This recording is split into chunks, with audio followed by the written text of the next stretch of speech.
পরিমণিকে আবার দেখা গেল বারিশা হকের সঙ্গে একটি রিলস ভিডিও বানাতে। বারিশা হকের সঙ্গে বেশ খুশিতেই রয়েছে নায়িকা, তবে অপু বিশ্বাসকে আবারও অ্যাটাক করতে ভুললেন না নায়িকা। কিছুদিন আগে শিরোনামে উঠে এসেছিল পরিমণির লেখা একটি স্ট্যাটাস, যেখানে পরগাছা উকুন সহ নানা নোংরা মন্তব্যতে ভরিয়েছিল অপু বিশ্বাসকে। তবে এবার সরাসরি বলে দিল অপু বিশ্বাসকে তিনি ঘেন্না করেন।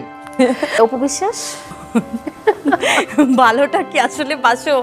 এখন ইদানিং হয় যেটা হয়, ঘৃণা থেকে মানুষের জেদ হয়, জেদ থেকে আপনি যা কিছু বলে দিতে পারেন, বেফাস কথা বলে। আর ঘেন্না ও জেদ থেকে অপু বিশ্বাসকে নিয়ে এ ধরনের স্ট্যাটাস দিয়েছে পরিমণি, সেটা তিনি সকলের সামনে জানিয়েই দিলেন এবং তিনি জানালেন অপু বিশ্বাস যে নিজের স্বার্থ ছাড়া কিছুই বোঝে না, স্বার্থের খাতিরে সকলের সঙ্গে ভাব রাখে।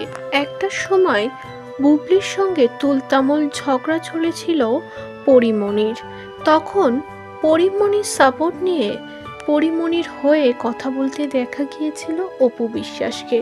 তবে এখন সম্পূর্ণ আলাদা, সেই অপুকেই পর করে বুবলি, বারিশা হক, গৌতম সাহা তাদের সাথেই কাজ করছেন পরিমণি।